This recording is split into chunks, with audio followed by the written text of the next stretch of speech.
alors me revoilà aujourd'hui pour une nouvelle vidéo. C'est le dernier vlog grossesse, il s'agit ici du 3e trimestre. Donc je n'ai pas fait de fac cette fois-ci parce que de toute façon la dernière fois j'ai eu très peu de questions. Et puis là je veux juste un petit peu blablater avec vous et vous raconter un peu les ressentis ou autres. Peut-être mes peurs de l'accouchement qui vont paraître ridicules à certaines. Mais bref, passons. Alors, en premier lieu, je sais que beaucoup m'ont demandé en MP combien j'avais pris de kilos jusqu'à là. Et j'en ai pris 12. 12. Et j'espère ne pas en prendre plus, mais il faut pas rêver. Ou en espérant qu'elle sorte assez vite pour pas que je prenne encore 6 kilos, quoi. Mais voilà. Pourtant je comprends pas, je grignote pas tout le temps. Après c'est vrai que je grignote pas sain, non, enfin je grignote pas, je mange pas sain non plus tout le temps. Mais tout ça, ça va changer après l'accouchement de toute façon, donc c'est pas grave. On me pose aussi souvent la question en MP ou sur Instagram ou autre, est-ce que je compte allaiter? Il y a juste un truc qui me demande, enfin qui me perturbe en fait. Mais pourquoi ça vous obsède autant de savoir si je vais donner le sein ou le biberon? Que ça soit l'allaitement au sein ou au biberon, on nourrit son bébé, on aime son bébé, et le principal c'est qu'il ne meurt pas de faim, on est d'accord là-dessus. Donc voilà, et non, jusqu'à présent je ne sais pas si je vais allaiter, je verrai le jour J. Donc c'est pour ça que dans ma valise j'ai prévu des coussinets d'allaitement, et puis même si j'allaite pas de toute façon, à la fin ça va bien me servir pour pas que ça tue mes soutiens-gorge ou autre. Et j'ai prévu aussi de la crème Lancino là pour le bout des seins, etc. Au cas où j'allaite. Ça on verra le jour J. Et au cas où j'allaite pas, moi la maternité, comme toutes les autres maternités, fournit les biberons, etc. Et après quand on rentre à la maison, on se débrouille.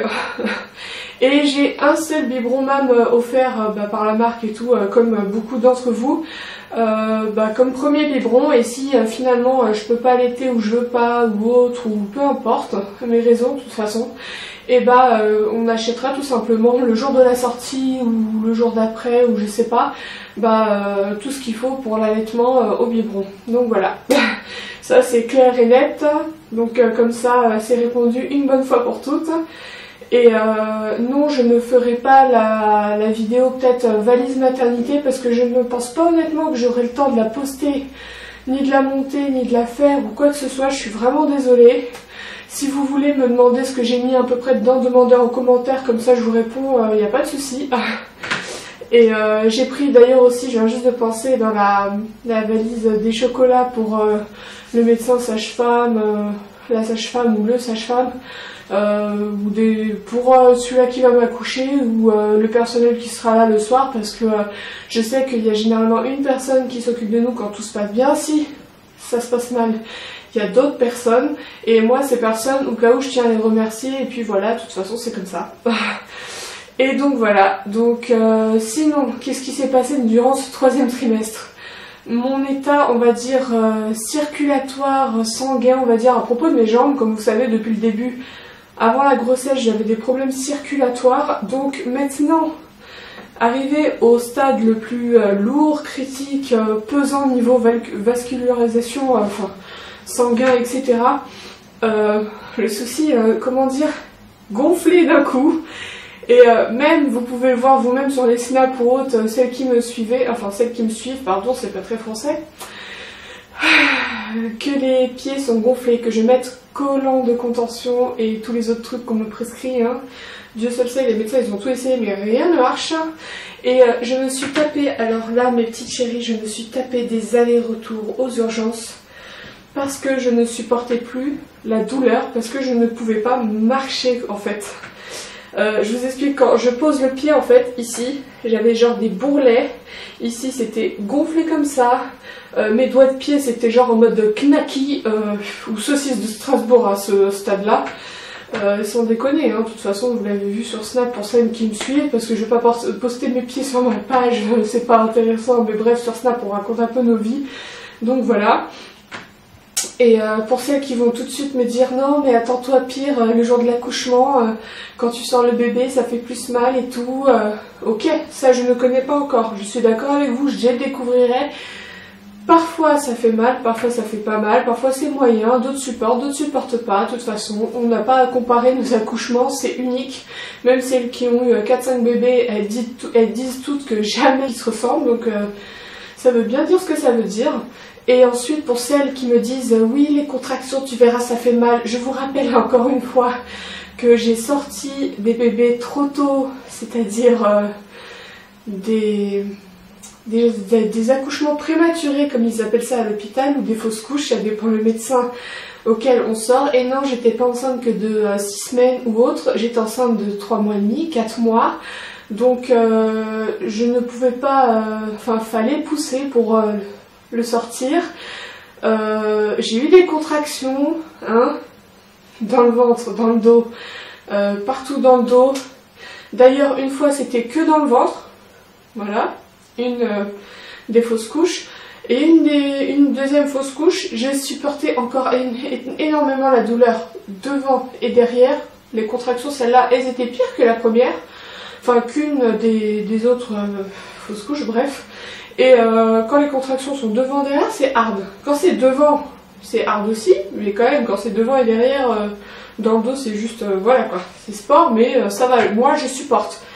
Mais par contre, ne pas marcher et avoir des bourrelets, on dirait que mes pieds, ils allaient vraiment éclater. À chaque fois que j'allais aux urgences, pour vous dire, ils me faisaient à chaque fois un bilan en urgence. L'anesthésiste, l'obstétricien, deux sages-femmes, et j'en passe. Ils venaient tous à tour de bras regarder mes pieds. Genre, c'est le truc... Ah ouais, et ils me demandaient à chaque fois, oui, c'est depuis quand ça? Je fais, non, c'est depuis le 1er mois. Et après ils regardent genre le dossier et tout ça, parce que vu que ça les choquait, on les appelle en urgence, donc ils regardent pas le dossier. Et ils arrivent et hop là! Ah oui, effectivement, vous êtes venu là.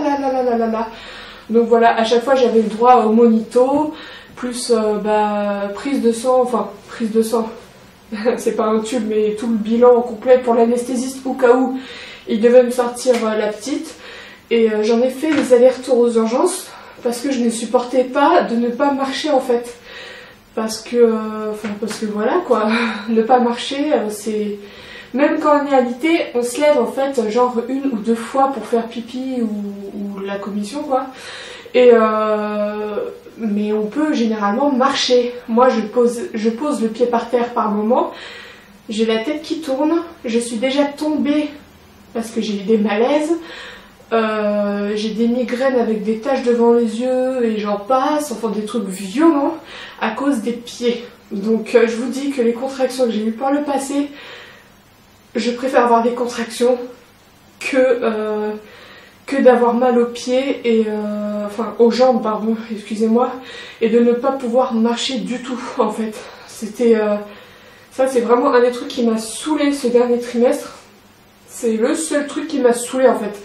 Tous les autres trucs, je les ai depuis le 1er mois, donc j'y suis habituée. Les contractions et tout ça, j'en passe. Et il y a un autre truc marrant que fait la petite, c'est qu'elle réagit à certaines personnes. Les voix graves ou les voix d'enfants, mais plus les voix graves, normal, parce que plus le son est grave, plus il passe dans le ventre, ça vous le savez tous et toutes. Et donc, quand on est en repas de famille, etc., c'est la misère pour moi parce qu'en fait il la réveille. Tenez, mon beau-père, et il parle au ventre alors que je lui demande d'arrêter parce que c'est vraiment pas... Je sais qu'il le fait pas méchamment, mais quand je lui dis d'arrêter parce qu'en fait ça la réveille et que elle tape, mais c'est pas elle tape genre le petit coup comme ça, hein, c'est le truc qui me déforme le ventre. Elle fait en haut, en bas, gauche, droite, les coups dans les côtes, ça me coupe la respiration, le coup dans le kyste, ça me plie en deux.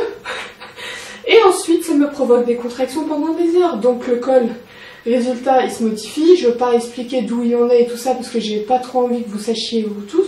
Mais il faut savoir qu'il est déjà ouvert grâce en fait à ses soucis quoi. À ses soucis, c'est-à-dire aux personnes qui parlent super fort. Et comment vous dire que le repas de Noël ça a été hard. Celui de réveillon, on n'en parle même pas. Parce que les personnes parlaient énormément fort. Moi, ça m'a mis une migraine, j'ai été malade comme un chien après. J'ai eu des contractions toute la nuit, j'ai eu peur.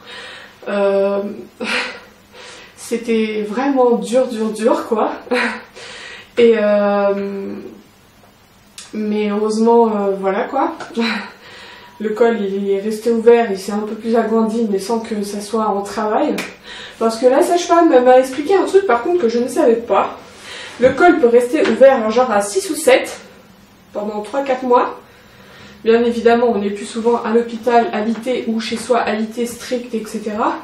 Mais le col peut être long, ferme, tonique, mais il peut être ouvert à 5 ou 6 sans être en travail. Alors je me dis que les pauvres femmes qui sont dans ce cas-là, je me dis que quand ça se met en travail en fait, elles ont genre 3-4 cm à se faire. D'un côté c'est bien, d'un côté c'est pas bien parce que de toute façon elles ont eu des mois de misère avant à rester alitées et tout ça parce que c'est chiant quoi, faut le dire. Et, mais ça doit aller super vite, elles doivent pas avoir le temps de se retourner et ça doit faire quand même plus peur que genre les 8-10 heures au moins d'attente quoi. Et bref, je divague là, hein. Revenons à mes moutons.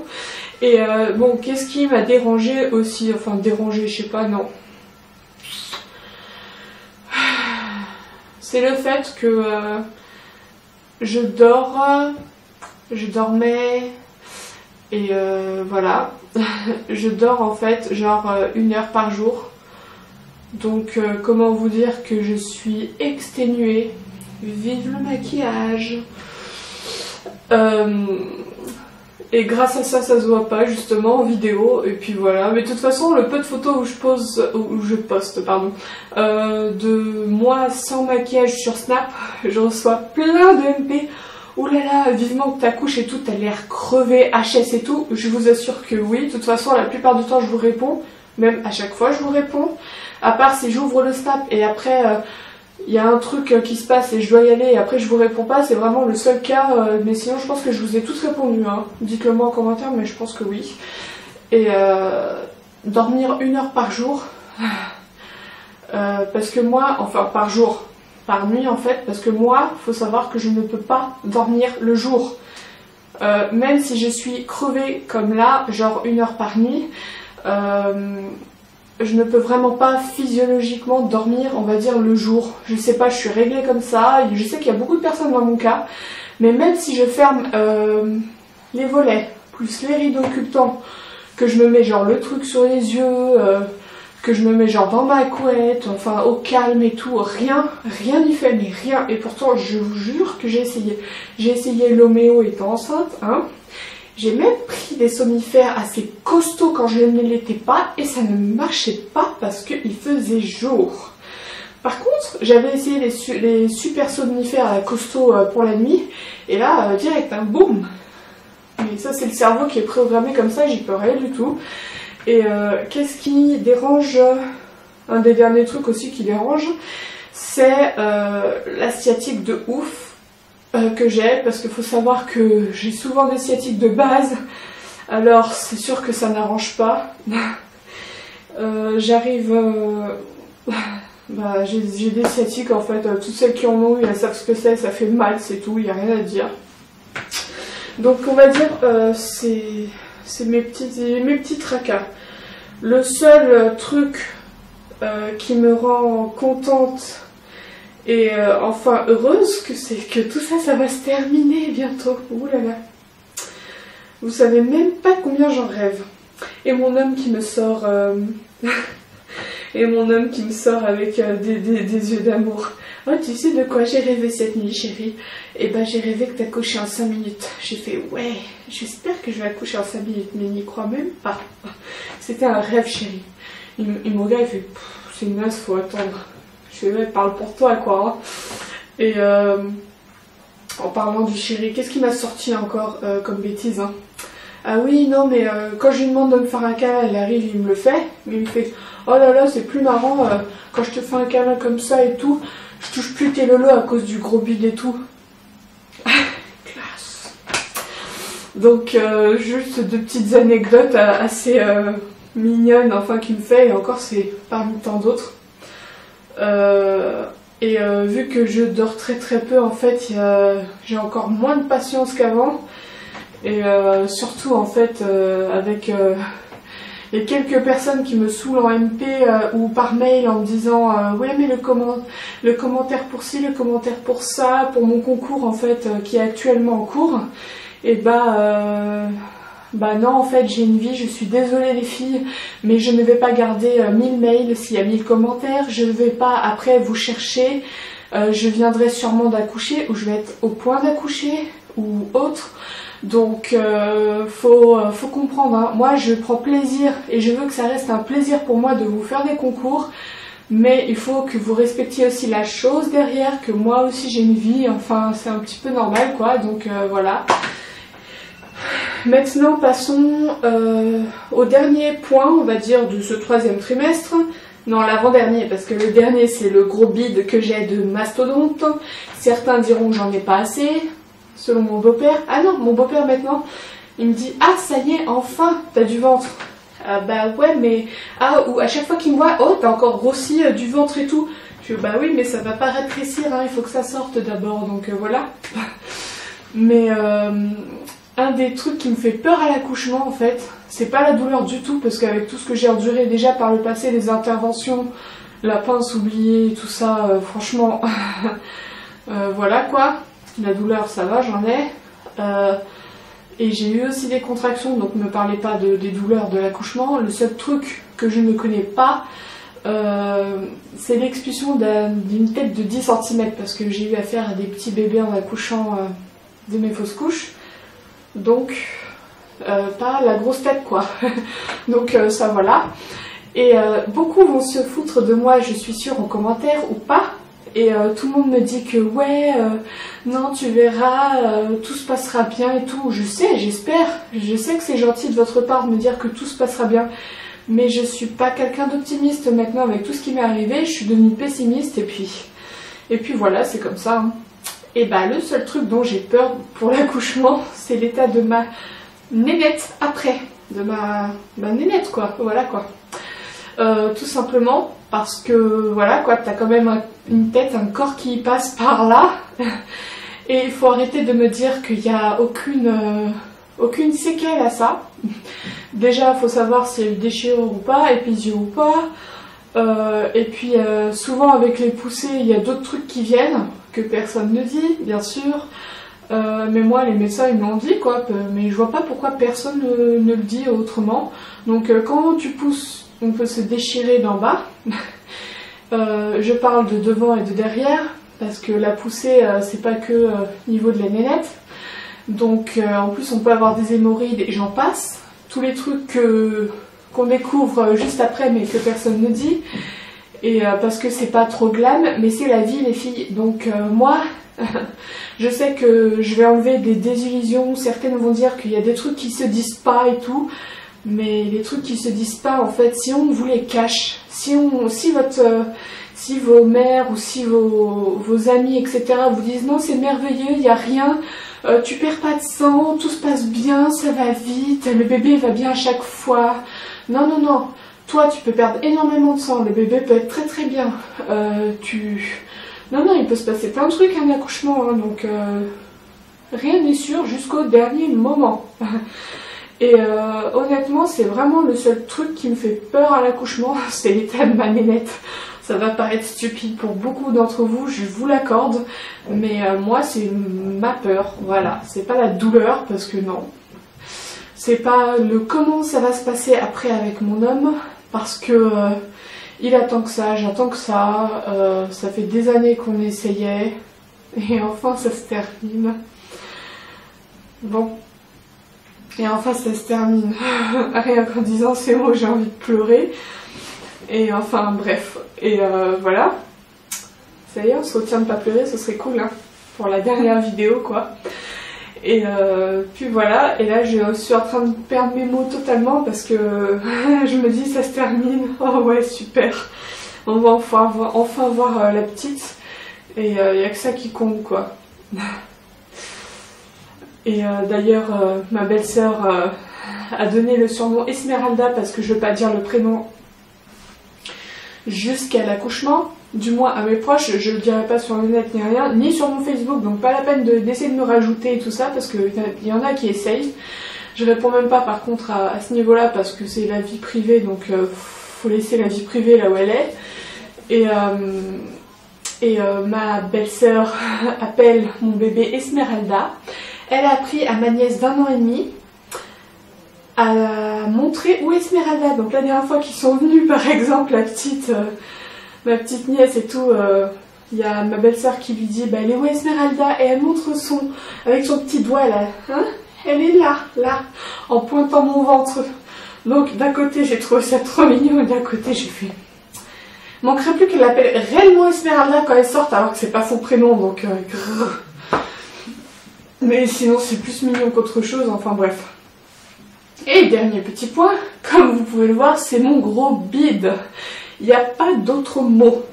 Là, au niveau en haut des seins, bah, c'est tout dur de partout. On dirait un gros Kinder Surprise, comme dit mon homme. J'aurais bien aimé le perdre, ce Kinder Surprise, bientôt, j'ai hâte. Et regardez un petit peu du côté ce que ça donne, hein. N'en parlons pas, j'ai l'impression d'avoir